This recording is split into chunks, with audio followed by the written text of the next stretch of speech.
what do we do with painful emotions? And it turns out that if we reject painful emotions, if we do not give ourselves the permission to be human, then these emotions only intensify and grow stronger.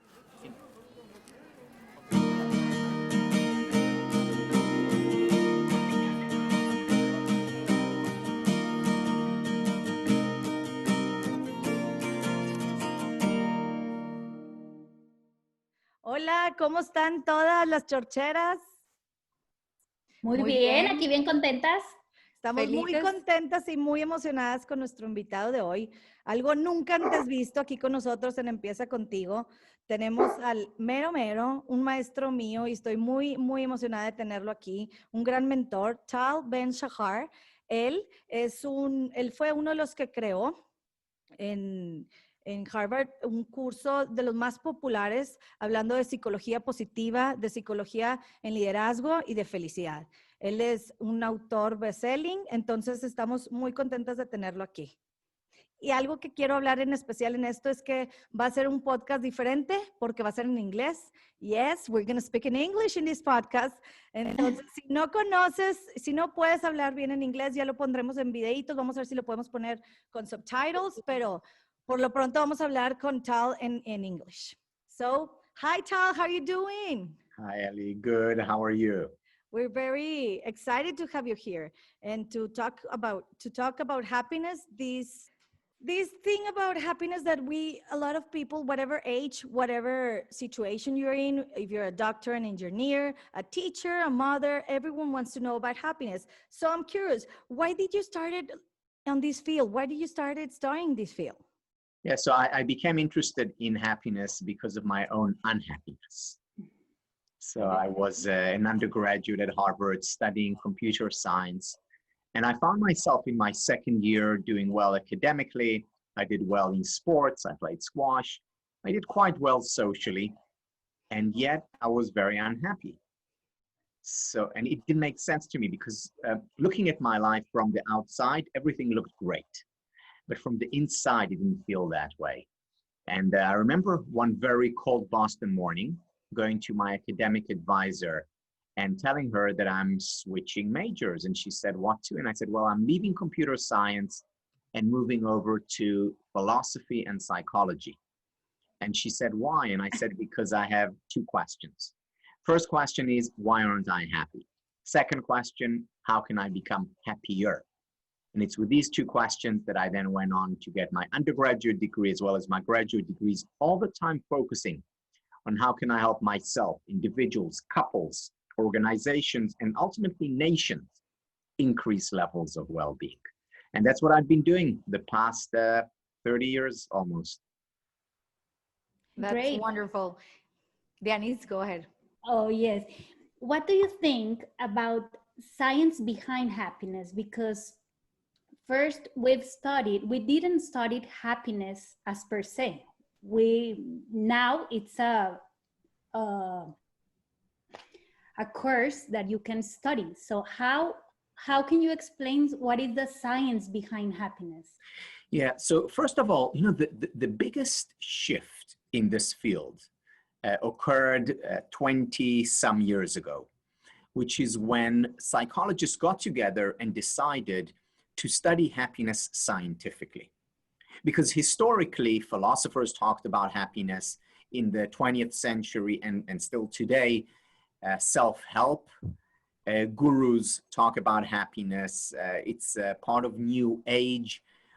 The difference with positive psychology is that it's the science of happiness, which means that researchers, psychologists, actually asked the same questions. How can I become happier? How can we deal with difficulties and so on?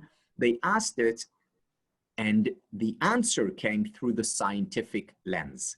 So that was a very big difference that occurred, and a very important one.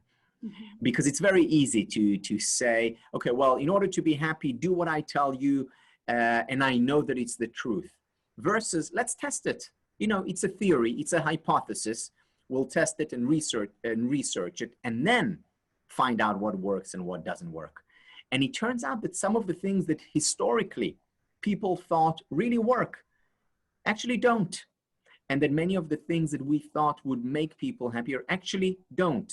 And sometimes even the opposite is the case. So this is why it's so important that there is a science of happiness today.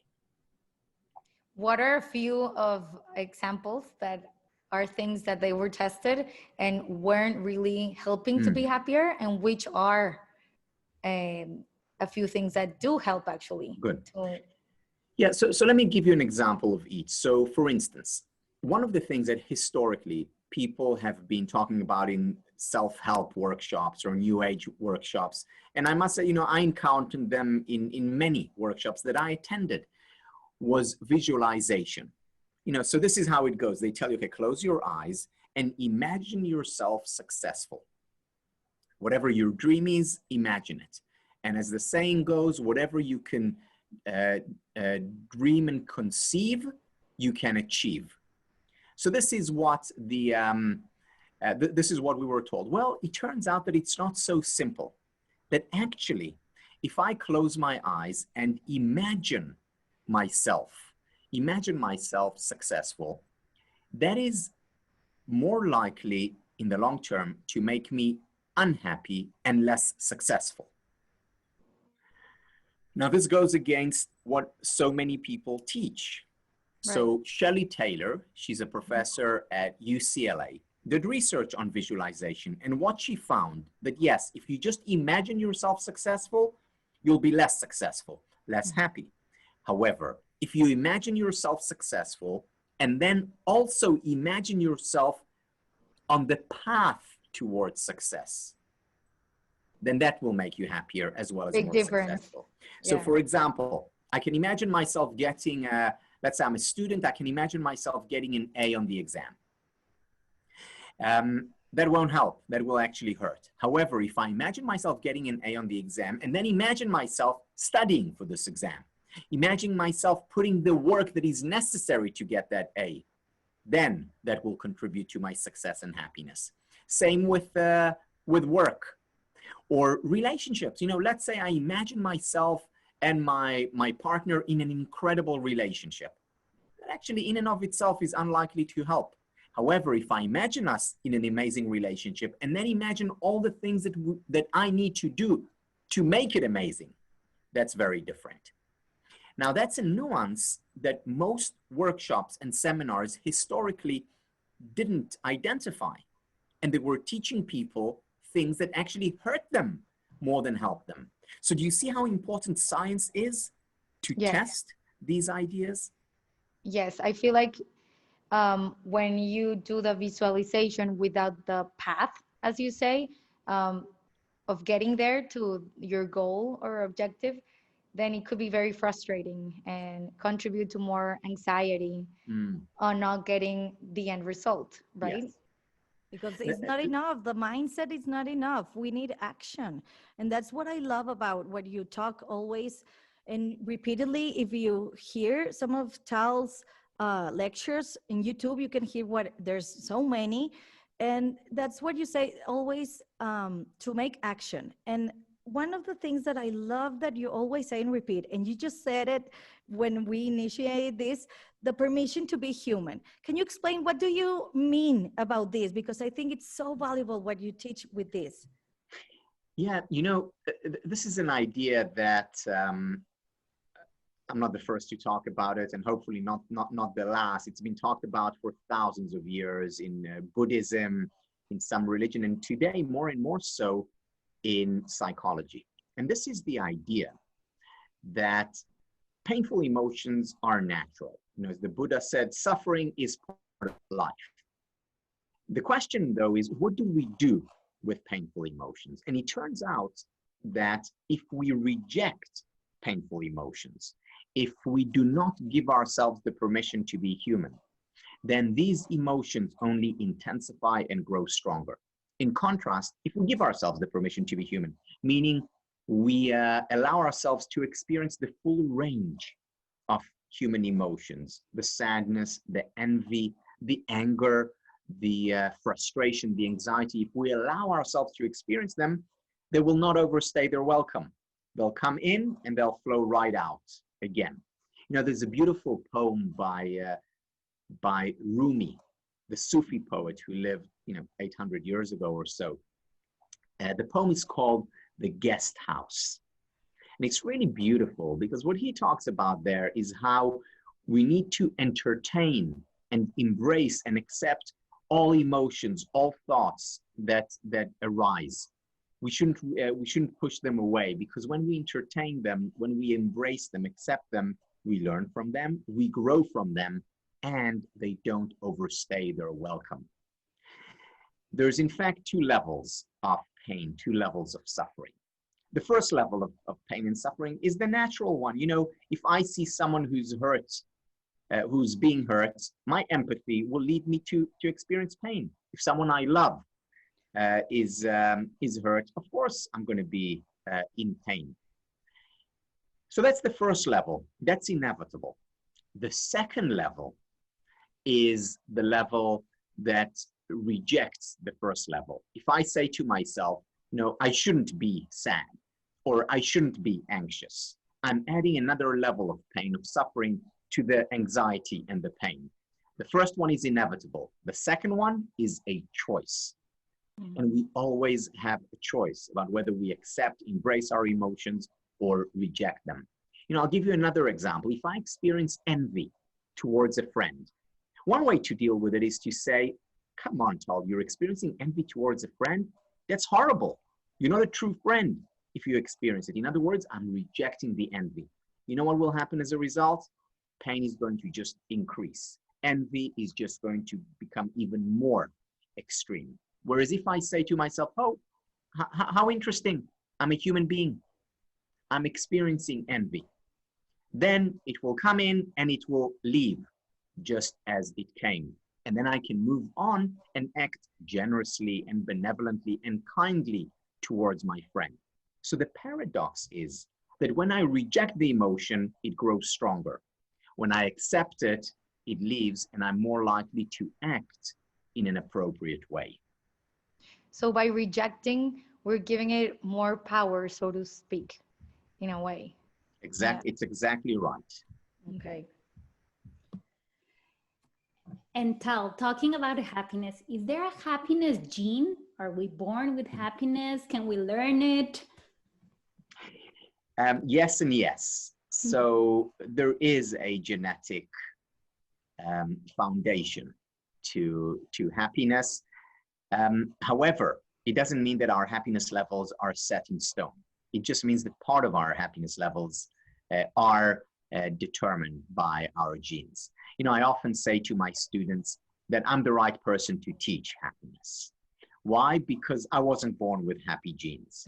I was born with anxious genes that go back, generations and generations from, all the stories that I've heard of my ancestors. Now, I had to work on it. I have to work on it in order to become happier. And the key message, alongside the fact that, yes, there is a genetic element to it, the key message is that there are also choices. And these choices we make, as I said, literally at every moment in our life that can contribute to more happiness or less happiness. The key is to be aware of these choices, of these moments when we can go this way or that way. Okay, I wanted to ask you, what are a few activities, techniques, action that we can take daily to make a big difference? Because I think we're surrounded with a lot of information. We see all the time in text and in whatever. There's a lot of information out there what to do. And many times you don't know what to do with so many information. What action can I take right now with my family or for myself to make my levels of happiness better, to make it? Yeah, so there are quite a few things that we can do. The key with these things is to do them consistently, persistently, because there is a double standard when it comes to happiness. What is the double standard? The double standard is that on the one hand, let's say I want to become a better tennis player. What do? Do I just read a book on tennis? No, yes, I have a coach. Maybe I read a book and then I go out and practice. Right. Or if I want to become a better musician, is it just enough to read the notes or no, I need to practice. However, when it comes to happiness, there's the double standard, because people think, oh, it's enough if I read the book on happiness, or if I listen to a podcast on happiness, or attended a class on happiness. Not enough. We need to practice. We need to engage in activities, which is why, Ali, why your question is obviously so important in this context. So what do we do? What kind of practices can we engage in regularly to become happier? We can, for instance, meditate. We know that regular meditation contributes to our well-being. Now, how do we meditate? We can focus on the breath going in and out, or we can do yoga, or we can listen to music mindfully, or we can pray regularly. It actually doesn't matter what kind of practice, as long as we are present, as long as we're in the here and now, focusing on one thing, whether it's the words of the prayer, whether it's the breath going in and out, whether it's the asana, the posture in yoga. So meditation is one thing that contributes to happiness. Another thing that contributes to happiness is physical exercise. You know that regular physical exercise, as little as 30 minutes, 3 times a week. It can be of walking, jogging, swimming, playing with the ball, whatever it is. Dancing, by the way, the best form of physical exercise for happiness. Yeah. So any physical activity contributes to our psychological well-being, as well as, of course, to our physical well-being. So regular physical exercise is key to a happier life. Learning new things is important. Do you know that there is research showing that people who continuously learn, who ask questions, who read, who go out for walks and learn about the external world, people who continuously learn actually live longer. In other words, curiosity contributes to our physical health, to our longevity, not to mention to our happiness. So that's when it comes to learning. Relationships, spending quality time with your sister or with your friend or family or colleagues, quality time. That contributes significantly to happiness. And when I say quality time, I mean time when we're not distracted, when we're not on the phone at the same time, unless we're talking to them on the phone, when we're not, watching the internet or television at the same, when we're present. That contributes significantly to our well-being. And finally, expressing gratitude. This is something that so many people talk about, and yet all the research points to just how effective it is for happiness. So sitting down every night before going to bed, or we do it with a family when we go once a week around the table, and kids and adults say at least one thing that they're grateful for or that was fun for them. And that contributes significantly to happiness, as well as to health, as well as helping us becoming more generous and benevolent. And speaking of being generous and benevolence, perhaps the most powerful intervention out there for increasing happiness is helping others become happier. Hi, beautiful.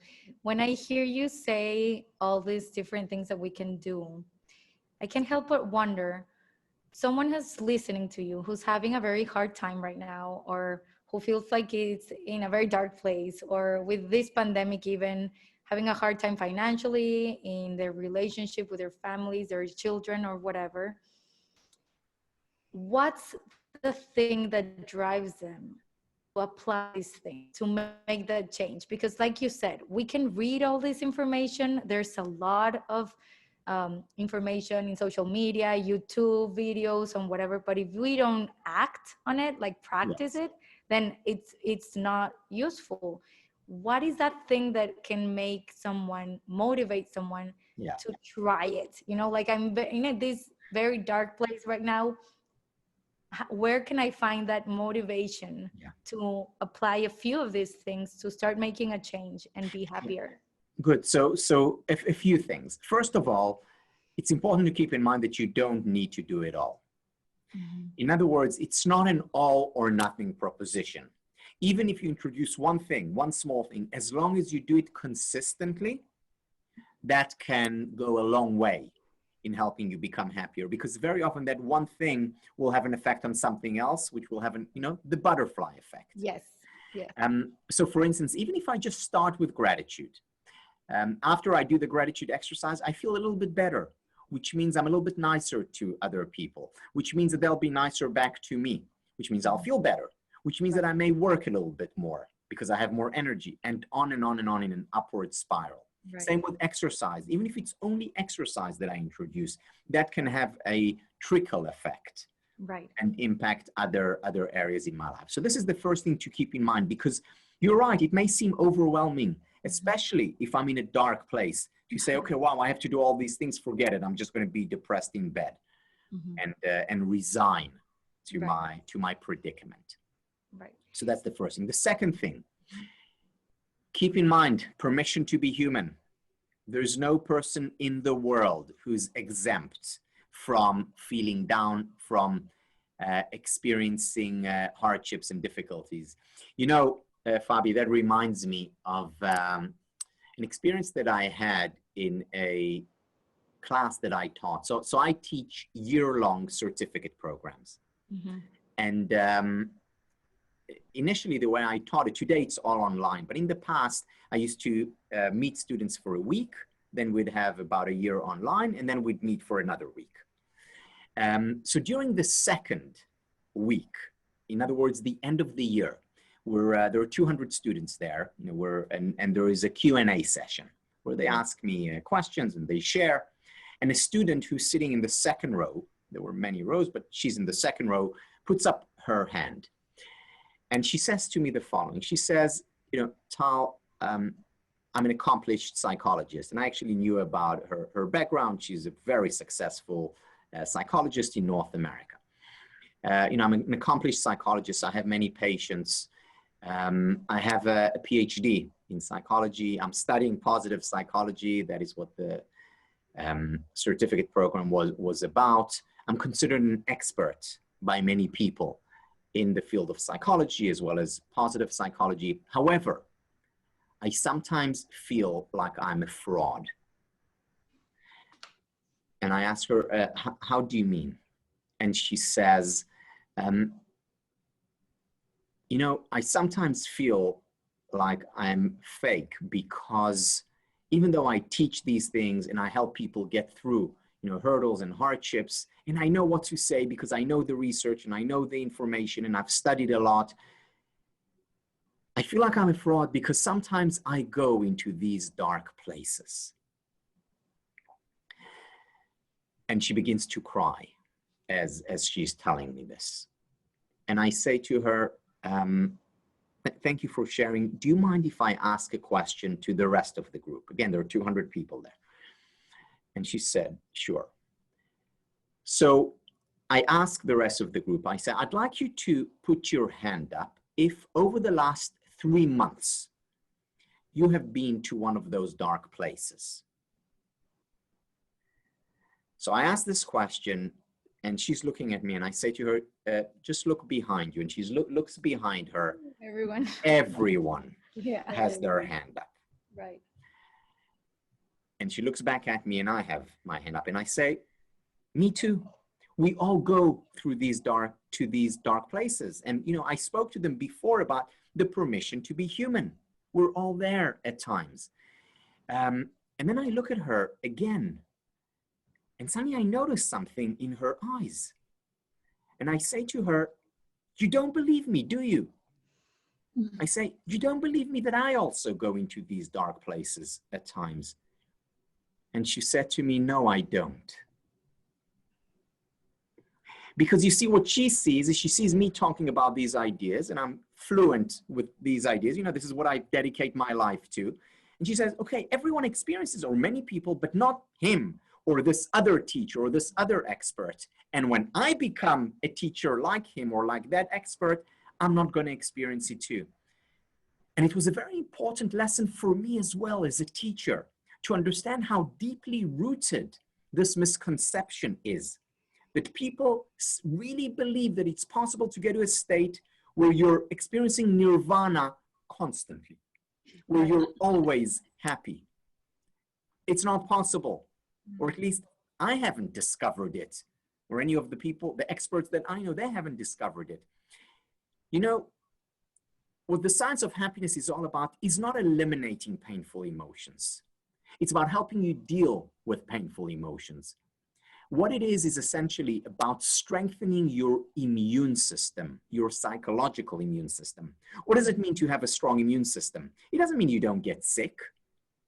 It simply means you get sick less often. And when you do get sick, you recover more promptly.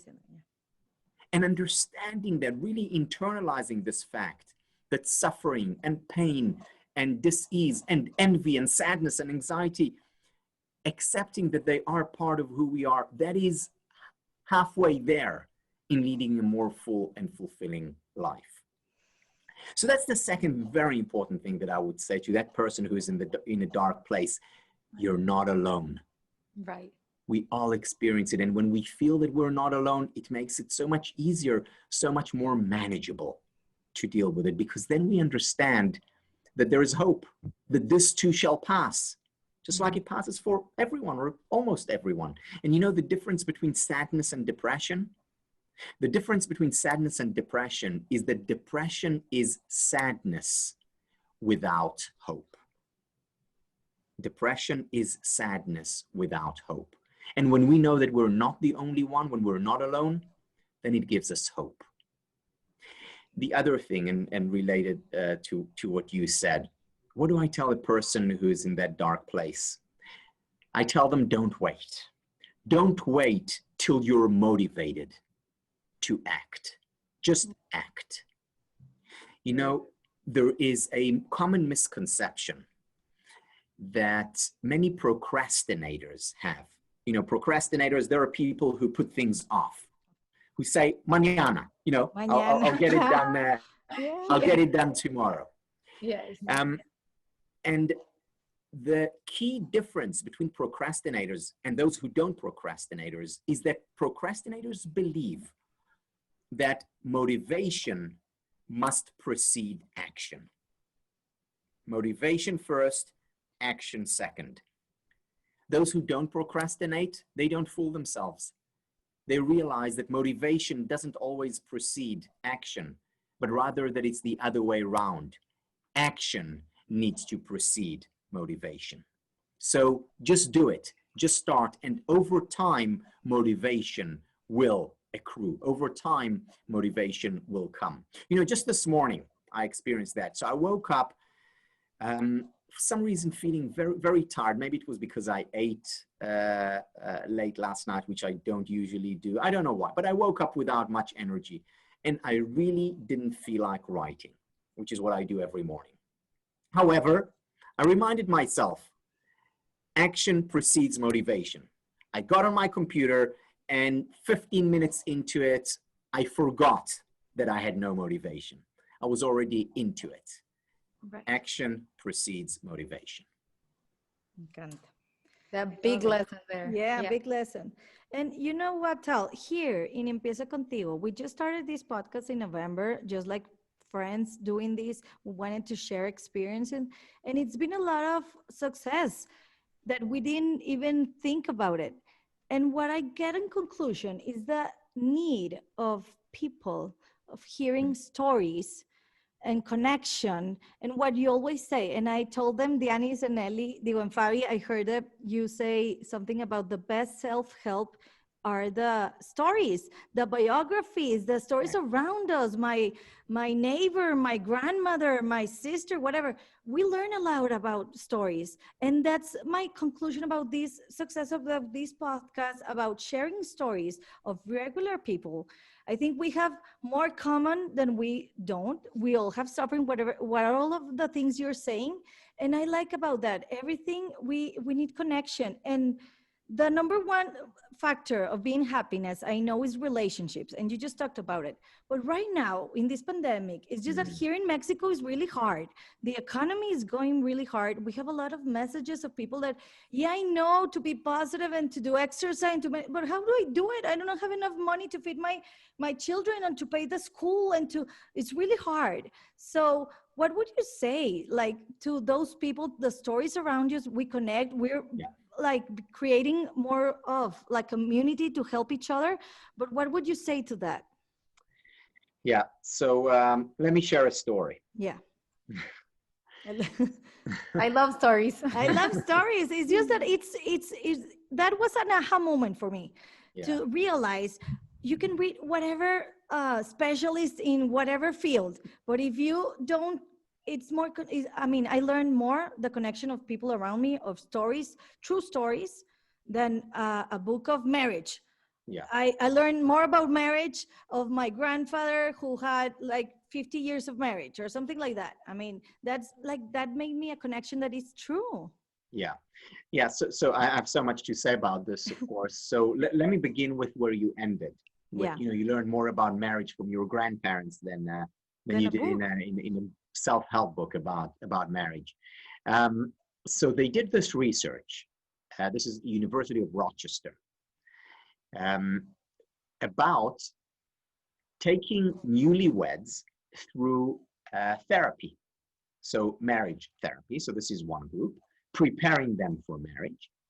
And a second group, what they did was they got them to watch movies about relationships. So different movies. And then they had discussions around these movies, the couple. And what they found 3 years later was that those who watched movies and talked about these relationship movies were more likely to be together. Wow. In other words, it contributed to their relationship, prepared them for marriage in a more effective way. Now, what are movies? Stories.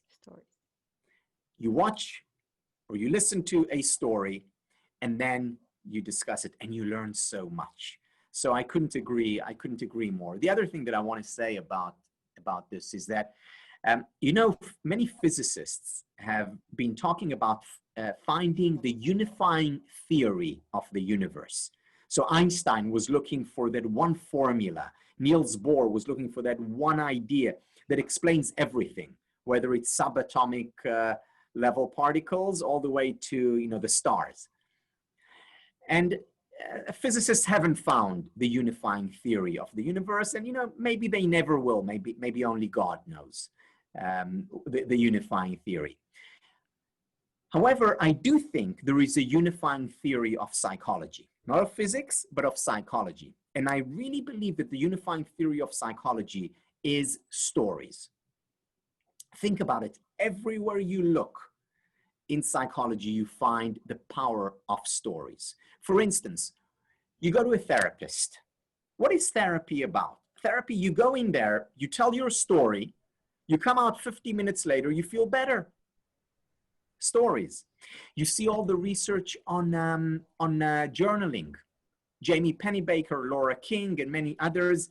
You write in a journal about your difficulties, about your best experiences, whatever. You feel better. You become happier. What are you doing in a journal? You write a story. You think about leadership. Who are the best leaders?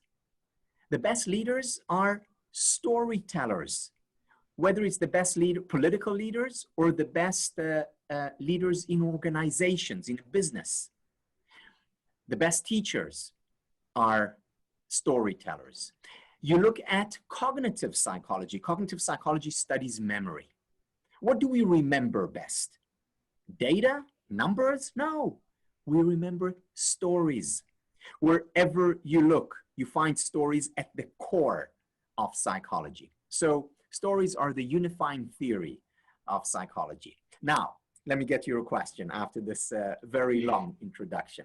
So here is a story I want to share with you. 2 years ago or so, I was invited by Sura. Sura, you know, a bank. It's headquartered in Colombia, but has offices in Mexico and throughout Latin America. And I was invited by them to give a lecture in each one of their big geographies. So I spent time in beautiful Mexico and in Colombia and in Chile and Peru. And in every place they wanted me to also talk about new research. So they wanted me to conduct research. And I said, great, I'll do it happily. And I asked them, what's my budget for the research? And they said to me, unlimited. And I said, you shouldn't say that to a researcher. He said, no, I'm unlimited. So I said, fine, be that way. So I went out and did research, looked at happiness levels in Latin America. And because I had unlimited budget, I used the control group as the rest of the world. So I compared Latin America to the rest of the world in terms of happiness. And we found some fascinating stuff. For example, we found that Latin America is the happiest region in the world. But I must say that wasn't a surprise because we knew that already. We know that Latin American countries are generally happier than other countries. But there was one other thing that surprised us. And I remember I was on a flight when I saw that in the data set, and I almost jumped out the window. I was so excited. So here is what I found, or what we found. What we found is that, yes, Latin America is the happiest region in the world. However, we also broke it down into age groups. And we looked at 18 to 34-year-olds, 35 to 54-year-olds, and then 55 and up. That's how we broke it down. And the Latin American countries were happiest, all thanks to the older generation.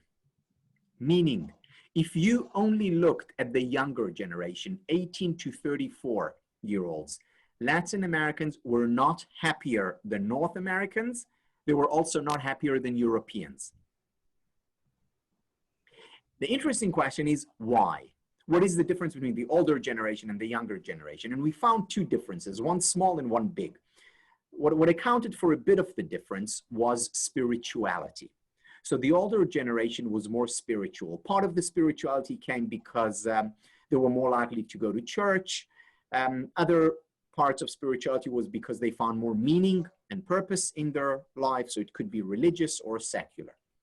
The biggest difference, though, between the young and the old generation was, in Latin America, was relationships. Now, it wasn't that relationships weren't important for the young generation. They were as important as they are for the older generation, but they looked very different. For the older generation, relationships were face-to-face. For the younger generation, too many of the relationships were online, virtual.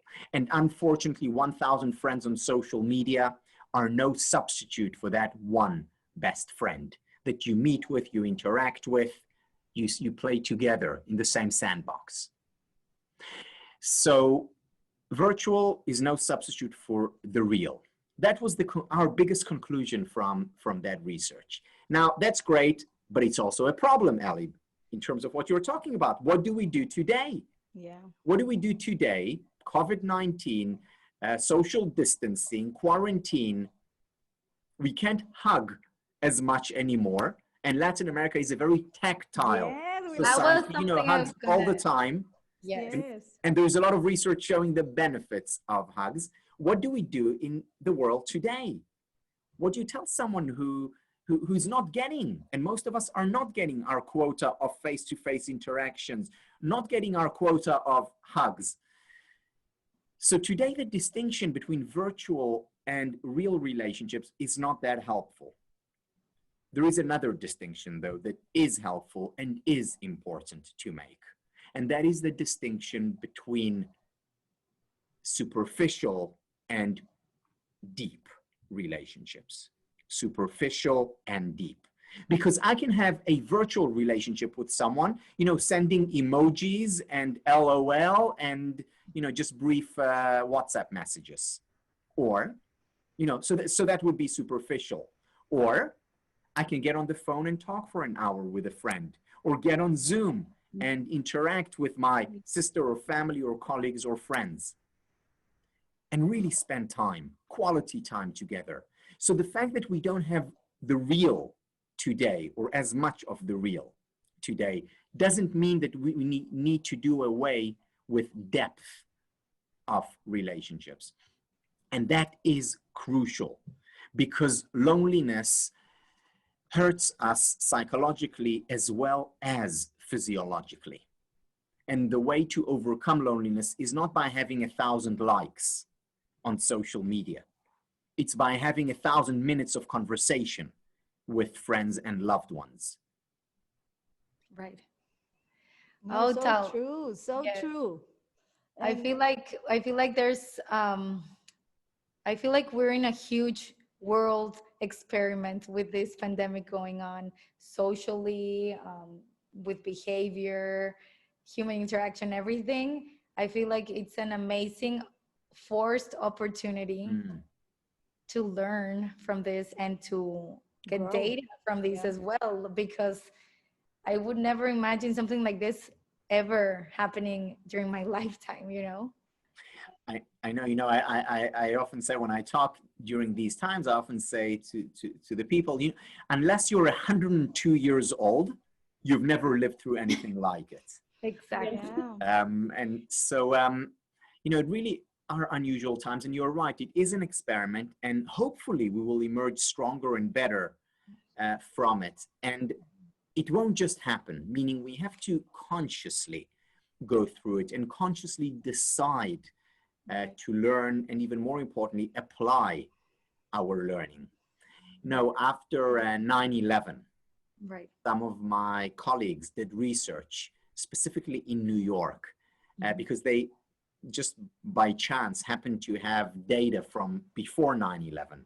So they tested, you know, the same traits and variables after 9/11. Some of the things that they looked at was kindness and generosity and empathy.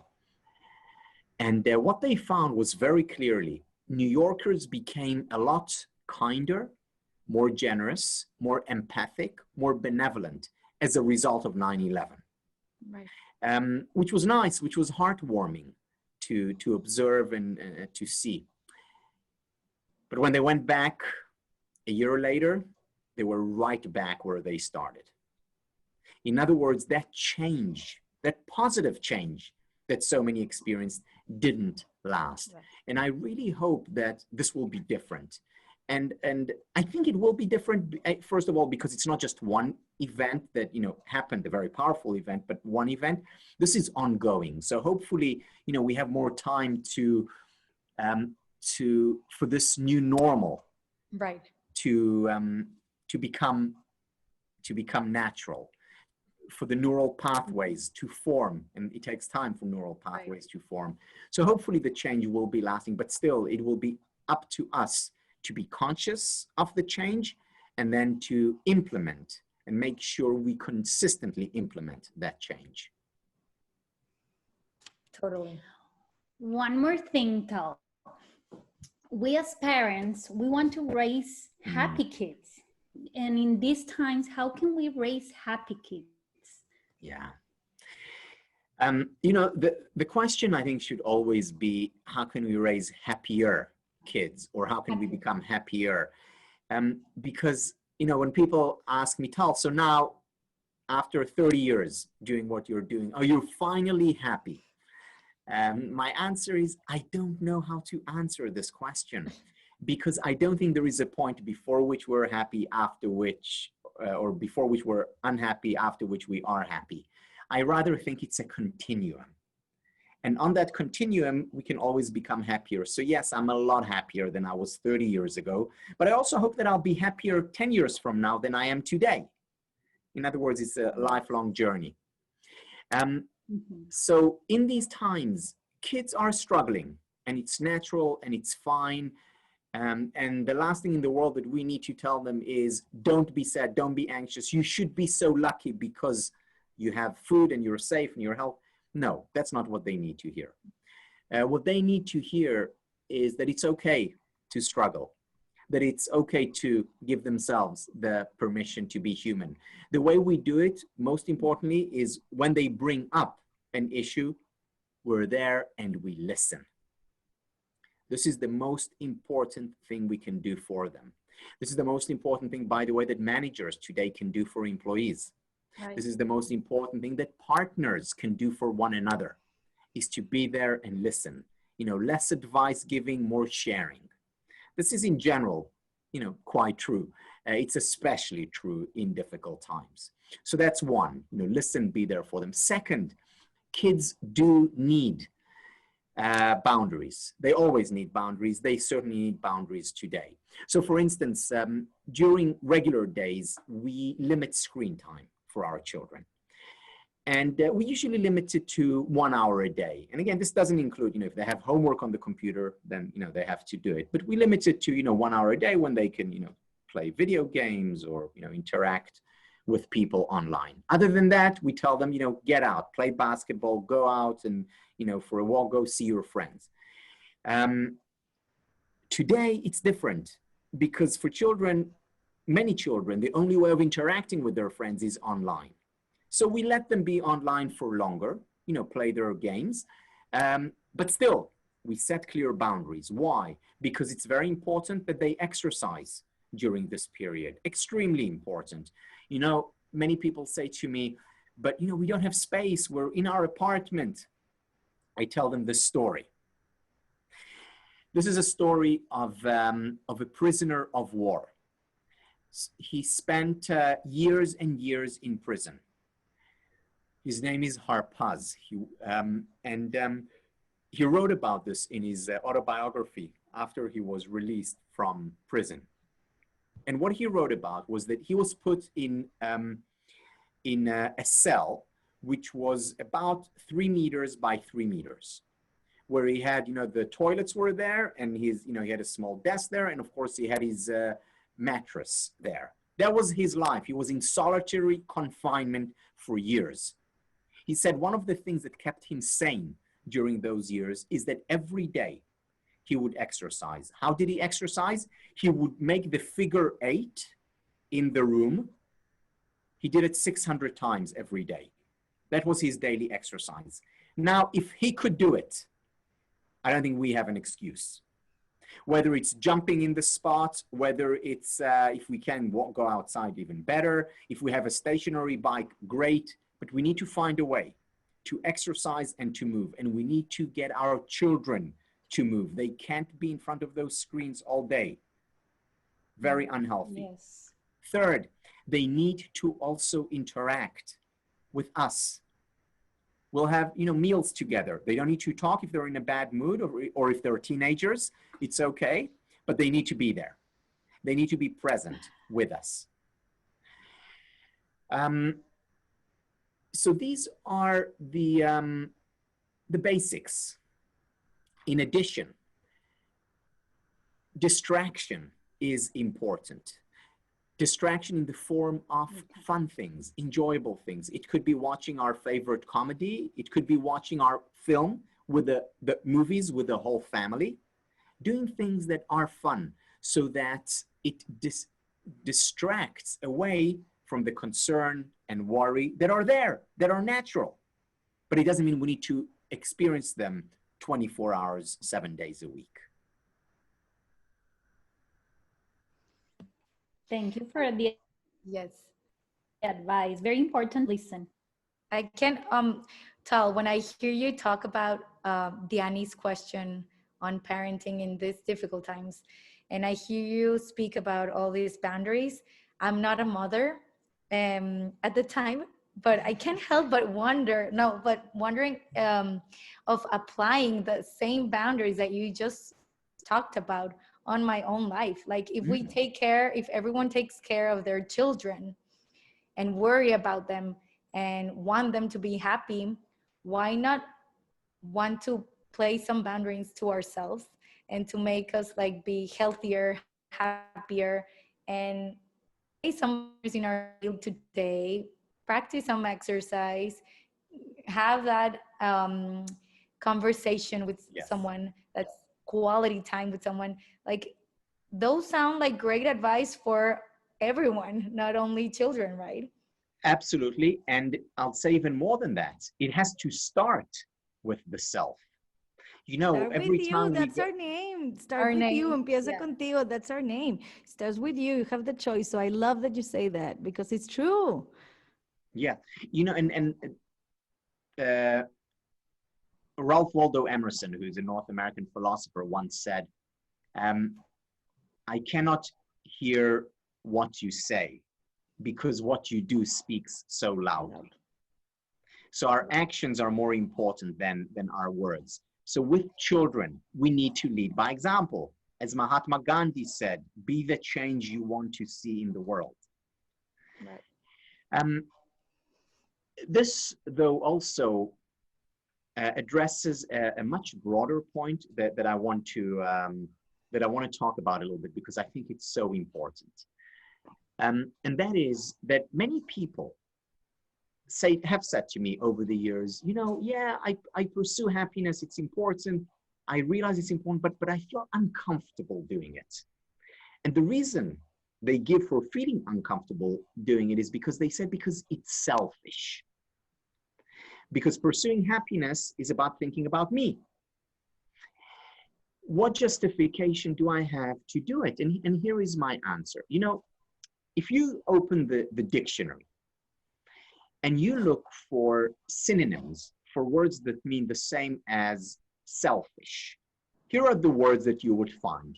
You would find evil, bad, immoral.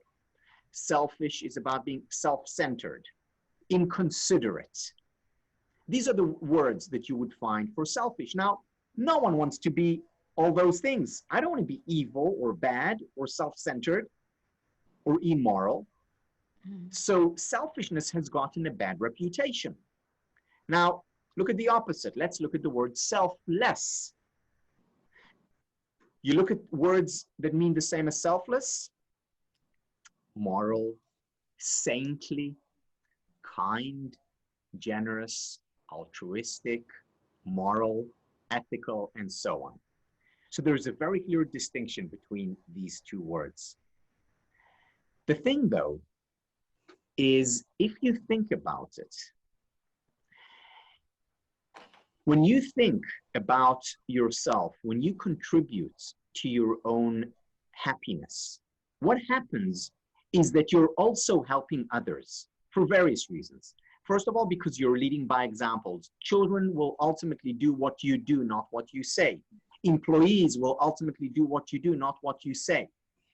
In other words, if you lead a life where you contribute to your own happiness, they will also contribute to their happiness. In other words, by helping yourself, you're helping others. Not only that, you increase levels of happiness for yourself, you become more generous, you become kinder. You go on a plane, what's the first thing that they tell you? They tell you, in case of emergency, put your oxygen mask on first before you put it on the person who's dependent on you. Because in order to help others, you first need to help yourself. In other words, this distinction between selfish as bad and selfless as good, it's an unhelpful, in fact, it's a very destructive distinction. The two have to come together. The word that I would use instead of being selfish or selfless is being self-full. Self-full, because it's when I take care of myself, yes, selfishly, egoistically, yes, then I'm also helping others and taking care of others. They go hand in hand. I'm being self-full. So, you know, Fabi, when you say we can apply all these things to ourselves that I was talking to Dianis about, it's not just that we can, we need to do it. Right. This is the moral right thing to do, to first apply to self and then by extension, apply it to others as well. I feel like the word selfish got a very bad reputation in our language, right? But I feel it's our responsibility to live our lives as happiest as we can and to take care of ourselves, it's no one else's responsibility. So I feel like that resonates with me. Like, you have to take care of yourself to take care of others, but first take care of yourself, because then, as many say, your glass will be full, and that's when you can share. If your Exactly. glass is empty, you can't share anything, right? Yes. Ya concluimos. Sí. Okay. Any other comments or ideas you want to share with Yeah. us, Tal? Yes, I'd like to end with a story. So, Fabi, you said we need to take responsibility. So, one of my teachers, Nathaniel Brandon, writes about self-esteem, and his book really had a lot of a great deal of impact on my life. And I ended up writing my dissertation, my PhD work on his work. And when he talks about self-esteem, he talks about a few pillars, foundations of self-esteem. And one of them is taking responsibility. And the way he teaches it and the way he writes about it, he says, we take responsibility when we truly understand and internalize the fact that no one is coming, that no knight in shining armor is coming to save us, or a princess bride is coming to liberate us, or a great manager or a great leader. No one. It's up to us and us alone to make the most of our lives. That is when we take responsibility, when we internalize the fact that no one is coming. So he was teaching this in one of his 3-day workshops.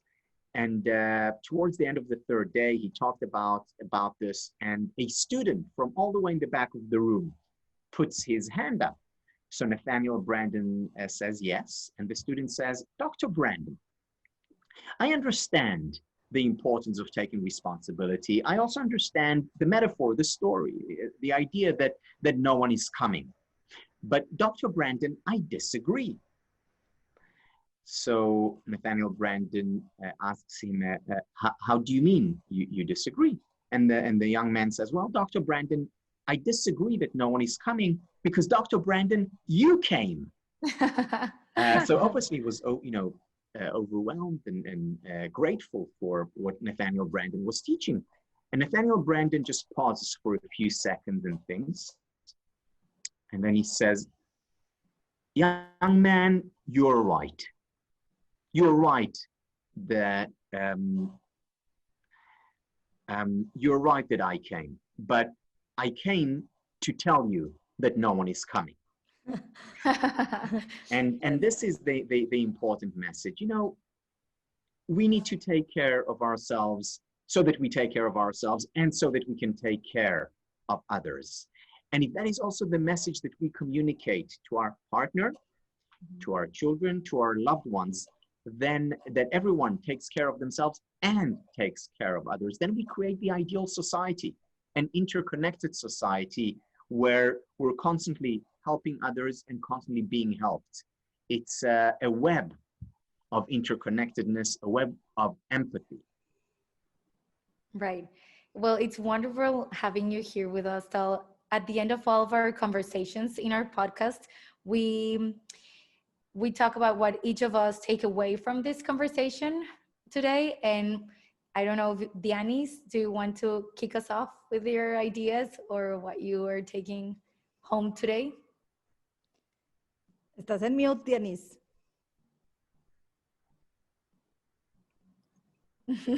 You're muted. Sorry, Yes. I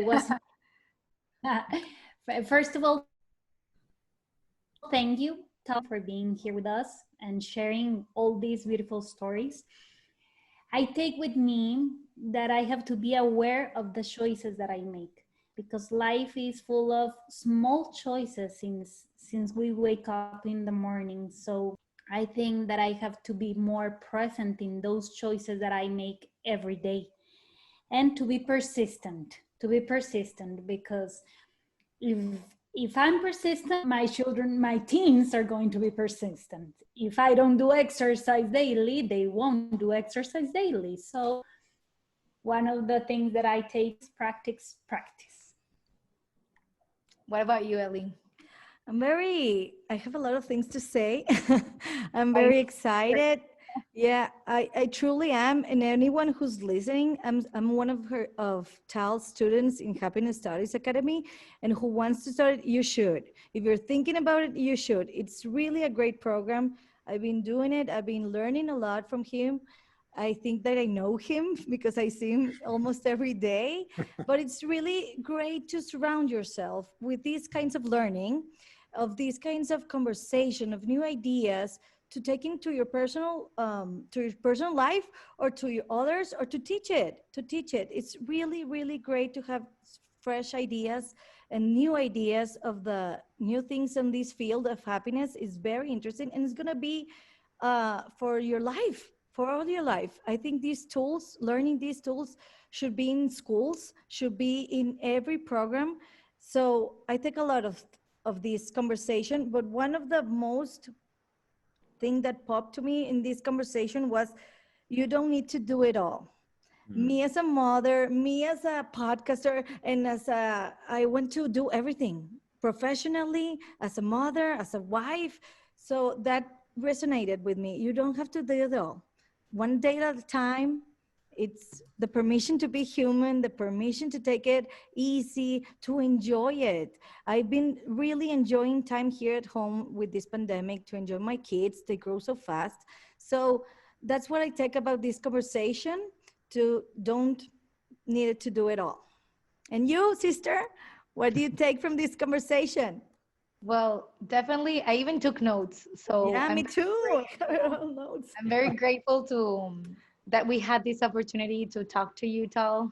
Um, but if I had to choose only one idea from this conversation, it would definitely be not to wait to feel motivated, to start with just one change or one thing to do, to be persistent, but not to wait to feel motivated.